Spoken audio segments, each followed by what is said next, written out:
जय हिंद, जय भारत। में रेबल श्रद्धानंद। निर्मला जी, आज का जो विषय है वो आपके ऊपर है। आप हमारी वित्त मंत्री हैं, फाइनेंस मिनिस्टर हैं, और मैं आपका टीवी के एक प्राइवेट चैनल में दिए गए इंटरव्यू के ऊपर देख रहा था और उसके ऊपर अपनी कुछ प्रतिक्रिया रखना चाहता हूँ। मुझे बहुत दुख हुआ आपके कमेंट सुन के मैम। मुझे नहीं पता आप ये आंकड़े कहाँ से लाती हैं। आपने उस इंटरव्यू में ये कहा मैम कि लोअर मिडिल क्लास जो होती है भारत में, उसकी न्यूनतम इनकम जो है यानी मिनिमम इनकम है वो 6 लाख से शुरू होती है और मैक्सिमम इनकम 18 लाख तक जाती है। मैम, मुझे बहुत दुख हो रहा है कि पता नहीं आपने इकोनॉमिक्स की पढ़ाई कैसे करी होगी। आप जानते हैं मैम लोअर मिडिल क्लास का मतलब क्या होता है, या लोअर का मतलब क्या है, इसका अर्थ आपको पता है मैम? लोअर, एक सिक्योरिटी गार्ड मैम 8 से 10 हज़ार रुपये कमाता है मैम, पूरे साल में 1,20,000 रुपये। उसे आप कौन से क्लास में रखना चाहेंगे मैम? एक नया क्लास क्रिएट कर देंगे क्या? 6 लाख रुपये मैम, जानते हैं 6 लाख रुपये क्या होता है मैम? 6 लाख में अगर लोअर मिडिल क्लास फैमिली को मिलने लगे ना मैम, वो उसमें से 4 लाख रुपये साल के सेव कर लेंगे। वो अपने बच्चों को आपके सो कॉल्ड इतने अच्छे गवर्नमेंट एडेड एजुकेशन स्कूल्स में पढ़ाएंगे, गवर्नमेंट एडेड हॉस्पिटल से उनकी चिकित्सा करवाएंगे, और आपके इतने अच्छे अच्छे आधुनिक फैसिलिटीज़ जो पिछले 7 ईयर से बीजेपी गवर्नमेंट प्रोवाइड कर रही है, वह हम इंडिया में, हम वर्ल्ड में बहुत अच्छे रैंकिंग में आ रहे हैं, जैसे कि बीजेपी का ग्राफ बताता है। वास्तविकता क्या है वो तो हम लोग जानते हैं मैम। मैंने भी वोट किया मैम, बीजेपी को वोट किया, लगातार 2 बार वोट किया। लेकिन मैं आप जैसे नेताओं की जब सुनता हूँ ना मैम स्पीचेस, और आप लोगों के आंकड़े, आपके जो डेटा बैंक, आप ये डेटा बैंक कहाँ से लाती है मैम, ये सोच के मैं बहुत सरप्राइज रहता हूँ मैम। आपने बोला 6 लाख न्यूनतम है, 18 लाख मैक्सिमम है मैम। 18 लाख समझते हैं आप मैम? 18 लाख क्या होता है मैम? 18 लाख तो मैम एक अच्छे खासे MBA का पैकेज नहीं है एनम में मैम, पर एनम का, वो भी टॉप इंस्टीट्यूट में पढ़ के। आपके सो कॉल्ड कॉलेजेस से जो बच्चे निकलते हैं, MBA BTech, आप जानते हैं इनकी पैकेज कहाँ से स्टार्ट होती है मैम? तो इसका मतलब ये सब लोअर मिडिल क्लास में आते होंगे आपके हिसाब से। So called good MBA, so called good BTechs and MTechs, ये तो लोअर मिडिल क्लास से आते होंगे मैम। हायर वाले कौन होते होंगे ma'am? Highly rich people, highly rich industrialist. Upper middle class तो फिर आसमान में रहने और जमीन पर रहेंगे ही नहीं। अपने आंकड़े ठीक कीजिए मैम, देश एक मुश्किल दौर से गुजर रहा है। आप किस तरह की स्टेटमेंट दे रहे हैं? आपने उस दिन बोला मैं मुद्रा लोन में हमने इतने इतने लोगों को दिया, हमने उद्योग वालों को दिया, हमने बुनकरों को दिया। मैम आपने किसको क्या दिया? पेपरों में दिया है क्या मैम? आपको मैं चैलेंज करता हूँ Nirmala Sitharaman ji, I am officially challenging you ma'am. 100 youth लेके मैं आपके पास आने को तैयार हूँ, जो ग्रेजुएट्स हैं, पोस्ट ग्रेजुएट्स। आप मुझे ये बताएं कौन से ब्रांच से आप उनको ये लोन देंगे मैम। मैं आपके पास ले आता हूँ मैम, और मैं नतमस्तक हो जाऊंगा, क्योंकि जब आप 100 को देंगे, अगला 1 लाख यूथ मेरे साथ तैयार होगा मैम। केवल टीवी में आके ऐसे इंटरव्यूज मत दीजिए मैम। आप लोग अपने घरों में बैठ के थाली पीट रही हैं और आके अपने ये वक्तव्य सुना रहे हैं। अरे आप लोगों को अंदर आइए मैम, लोगों के बीच आइए। आपको तो अभी तक लोअर मिडिल क्लास फैमिली का डेफिनेशन नहीं मालूम है। और मैम एक सवाल है मेरा आपसे और मोदी गवर्नेंस से, आप मुझे ये बताएं मैम कि राजनीति एक सेवा है या नौकरी है? मेरे स्पीचेस बेसिकली मैम कभी होते नहीं है, मैं लिख के कभी नहीं लाता मैम। जो मेरी खुद की फीलिंग्स है, मैंने अपने नाम में रेबल शब्द इसलिए, क्योंकि जो गलत है मैं तो बोलूंगा ma'am. I have the right to express my views. आप मुझे ये बताएं मैम, पॉलिटिक्स, राजनीति, इज इट, ये सेवा है मैम या नौकरी है? अगर सेवा है तो मैम आप लोग तनख्वाह मत लीजिए मैम, और पेंशन मत लीजिए। इतनी हाई सैलरी है आप लोगों की, इतनी फैसिलिटीज है मैम, टेलीफोन कॉल्स की फैसिलिटी, AC की फैसिलिटी, बिजली की फैसिलिटी, ड्राइवर की फैसिलिटी, हाई क्लास ट्रेन की फैसिलिटी, फ्लाइट्स की फैसिलिटी, पेट्रोल की फैसिलिटी। मत लीजिए मैम। आप आइए, लोअर मिडिल क्लास फैमिली की तरह लाइफ को स्पेंड कीजिए, अगर आप सेवा करना चाहती है मैम। और अगर ये नौकरी है मैम, पॉलिटिक्स, अगर राजनीति आप लोगों के लिए नौकरी है मैम, तो इसका कोई एजुकेशनल मापदंड होगा ना मैम, कोई एजुकेशन क्राइटेरिया तो होगा। मोदी जी, मैं आपसे क्वेश्चन पूछना चाहता हूं कि ऐसा कौन सा डिग्री ले लिया मैं निर्मला सीतारमण जी ने, जो आप एक पहले इनको आप डिफेंस मिनिस्टर बनाते हैं, चंद महीनों के बाद आप इन्हें मिनिस्ट्री ऑफ फाइनेंस दे देते हैं। अरे डिफेंस तो हमारी शक्ति परीक्षण की बात है। It is about our valour, it is about our strength, it is how much mentally fit we are, how much physically tough we are. How can you give a position, both the position to same person? Are they eligible for the same post ma'am? Sir क्या ये दोनों same post के लिए eligible होते हैं क्या? मुझे लगा था कि आपने कहा था अच्छे दिन आएंगे तो ठीक है, आप क्राइटेरिया को बदलेंगे। सर आपने तो क्राइटेरिया नहीं बदला, आपने तो दूसरे दलों के नेताओं को अपने पार्टी में लेके आ गए, उनको भगवा रंग दे दिया, उनको नेताएं बना दी। मैं दिल्ली में जनवरी मंथ में इंटरव्यू देख रहा था अनुराग ठाकुर का, फरवरी में, देश के गद्दारों को गोली मारो। बड़ी अजीब बात है, हाईली एजुकेटेड हैं, क्रिकेटर हैं वो, शायद BCCI के हैं, और तो और अमित शाह के पुत्र जो वो सेक्रेटरी बन जाते हैं। लोगों के ऊपर आप लोगों को बड़ा अच्छा लगता है। आपकी IT टीम के ज़्यादातर लोग राहुल गांधी को पप्पू पप्पू कप्पू करके बुलाते हैं। देखिए मैंने एक बात सीखा है, अगर आपको हंसना है ना तो सबके साथ हंसें। If you want to laugh, laugh with others. Don't try to laugh at others. It doesn't show your good politics, it shows the political vendetta. अभी प्रियंका गांधी जी ने बसों का इंतजाम किया तो बहुत सारा हवा मच गया कि भाई ये गाड़ियां टेम्पो हैं, वो हैं, फलाना है, ढहका है। अरे सर, आप 2000 बसें लगा दीजिए ना। चलो उन्होंने ऑटो दे दिए, टेम्पो दे दिए, पर उनको कुछ फीलिंग तो रहा, वो दे तो रहे हैं। आप लगा दीजिए 2000 के बदले 4000 बसें। किसने रोक रखा है आपको?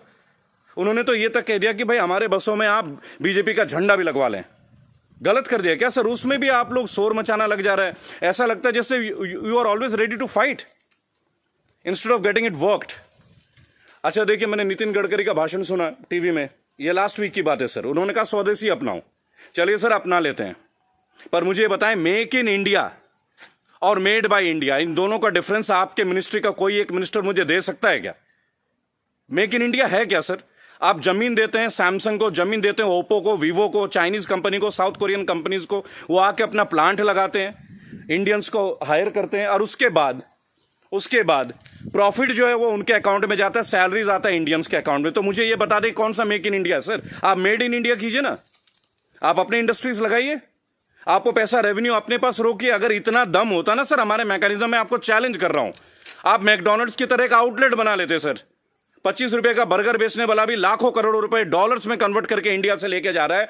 आप छोड़िए मोबाइल फोन तो बहुत बड़ी बात है, 20-20, 50-50 हजार की बात है। आप बर्गर बनवा दीजिए सर, आप ब्रेड्स बनवा दीजिए, रेवेन्यू यहां जनरेट करवा दीजिए सर, मेड इन इंडिया कर दीजिए।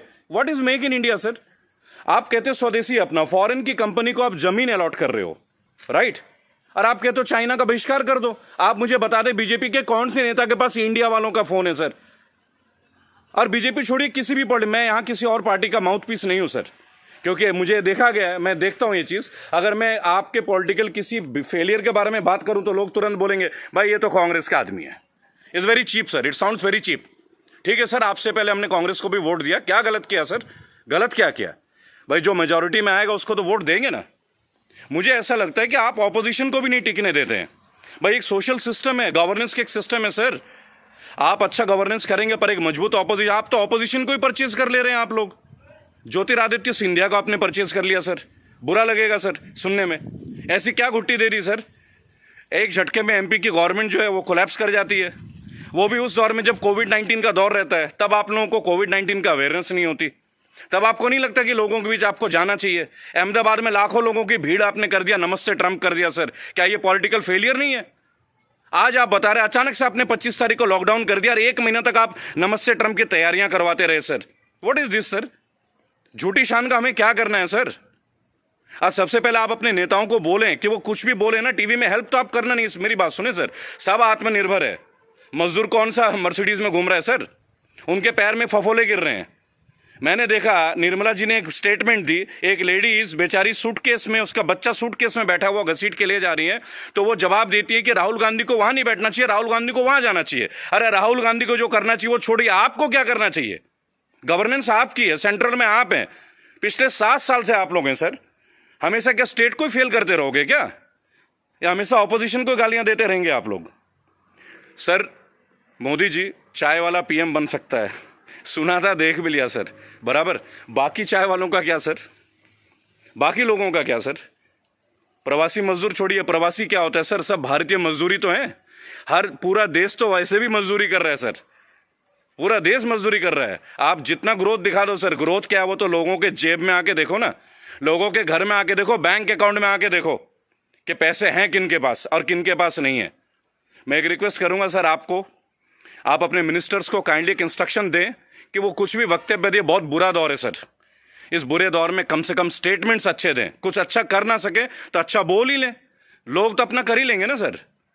सड़क में बच्चा मर जा रहा है, माँ बाप उसे कैरी कर रहे हैं, इससे ज़्यादा दुखद स्थिति क्या हो सकती है सर? ये कोई पॉलिटिकल बात थोड़ी है। लेकिन मेरा एक सवाल हमेशा आपके साथ रहेगा सर, कि आप एक बात का जवाब जरूर दें। और जो भी लोग इस वीडियो को देख रहे हैं, अगर आपका संपर्क किसी भी पार्टी से है, कांग्रेस से है, समाजवादी पार्टी से है, तृणमूल कांग्रेस के लोगों से, कृपया मेरा वीडियो उन तक पहुंचाएं और उनको बोलें कि ऑपोजिशन इसलिए कमजोर है, केवल एक कारण है, क्योंकि इन पॉलिटिकल ग्रुप्स के जितने भी लोग होते हैं ना सर, जो सो कॉल्ड प्रदेश प्रवक्ता होते हैं, शायद वो बेहद कमजोर हैं। सांबित पात्रा से कैसे बहस कर रहे हैं, मुझे खड़ा कीजिए सर, मैं बताता हूं सांबित पात्रा से क्या बात करनी है, डेटा के साथ। स्मृति ईरानी के साथ बात करना है, मैं करूंगा सर। मैं उनसे पूछूंगा उनका क्या एजुकेशन क्वालिफिकेशन था जो उन्हें शिक्षा मंत्री बना दिया गया था। आप सीबीएसई का हैंडल, मेरे पास बहुत मुद्दे हैं सर, देश के करंट मुद्दे हैं। और सर चिंता मत कीजिएगा, मुझे आपसे कुछ हेल्प नहीं चाहिए सर, प्लीज़। फाइनेंशियली मुझे आपसे कोई हेल्प नहीं चाहिए, आपकी पार्टी से तो कम से कम कुछ भी नहीं चाहिए। मेरे दोस्तों, अगर आप ये वीडियो देखते हैं प्लीज़ शेयर कीजिए। मैं चाहता हूं कि एक बार मंच पे आने का मौका मिले सर। और अर्नब गोस्वामी जी, आप जो जिनको बुलाते हैं दूसरे ग्रुप के लोगों को, बोलते it is my show, it is my show, god damn it, if it is your show why are you calling other people man? Don't call them. अगर आपको लोगों को बुलाना है, बात करना है तो मिलें, बात करें, उनकी सुने। केवल चिल्लाने से आप अच्छा एंकर नहीं बन जाते sir. I am very sorry to say that is the worst type of journalism I have ever seen. I am very unhappy sir. मुझे लगता था आपके अंदर स्पिरिट है, पर आप तो लोगों को शोर मचा के चैनल ब्लॉक कर देते हैं, उसको बाहर कर देते हैं। What is this way of journalism sir? कि मेरे इस सवाल का जवाब दीजिए। मेरे इस क्या फिल्मी शूटिंग करते हैं क्या सर आप? चलिए सर, मुझे बुलाइए अर्नब जी, एक बार अपने चैनल पे बुलाइए मुझे। 5 स्टैटिस्टिक्स पे बात करूंगा, ग्राफ के साथ बात करूंगा, डेटा के साथ बात करूंगा आपके साथ। उसके बाद अगर आपकी बोलती ना बंद कर दी ना सर, तो मेरा नाम बागी श्रद्धानंद नहीं। मैं बीजेपी के अगेंस्ट नहीं सर, मैं बीजेपी गवर्नेंस के अगेंस्ट हूं। मुझे नहीं लगता भगवा पहनने से ही मैं हिंदुत्व का पहचान करा जाएगा। मेरे अंदर बहुत हिंदुत्व है। कमाल की बात देखिए, मेरी आखिरी लाइन है, गौर से सुनिएगा सर। श्रद्धानंद पति मेरा नाम है, जाति से मैं ब्राह्मण हूं, पढ़ा हूं क्रिश्चियन स्कूल से, Saint Mary's English High School, और गर्व से कहता हूं सर, फादर हुआ करते हैं वहां पे, फादर गॉलबर्ट फर्टैडो, अब नहीं रहे सर, हमारे फॉर्मर प्रिंसिपल। क्या कमाल की शिक्षा दी है सर। इतने आईआईटीएन से निकलते हैं सर, कभी आप लोगों की जरूरत नहीं पड़ी सर। मुझे ताज्जुब लगता है, अंगूठा छाप के नीचे एमटेक वाला बंदा काम कर रहा है और हम उनको सुन रहे हैं। What the hell is going on sir? कहां है आपके अच्छे दिन? बुलाइए ना सर एक बार चैनल में। आपके जितने भी प्रवक्ता है ना सर, जितने भी प्रवक्ता है, अगर 10 मिनट का टाइम दे देना सर, उनकी बोलती बंद कर दूंगा। जय हिंद, जय भारत। मैं जानता हूं बहुत सारे लोग मेरे बातों से शायद नाराज हो, पर नाराज होना आपका काम है सर, मेरा नहीं। सही मुद्दे पे तो मैं बात करूंगा, जो नाजायज बात लगती है उसका तो मैं करूंगा सर। रेबल हूं तो रेबल की तरह पेश आऊंगा। जय हिंद, जय भारत।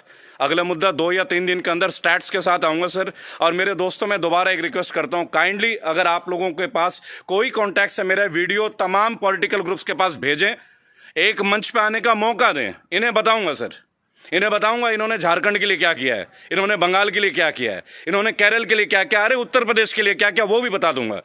हम भगवा में, उत्तर प्रदेश में सबसे महंगी बिजली हमारे यहाँ आती है। ये है ना अच्छे दिन।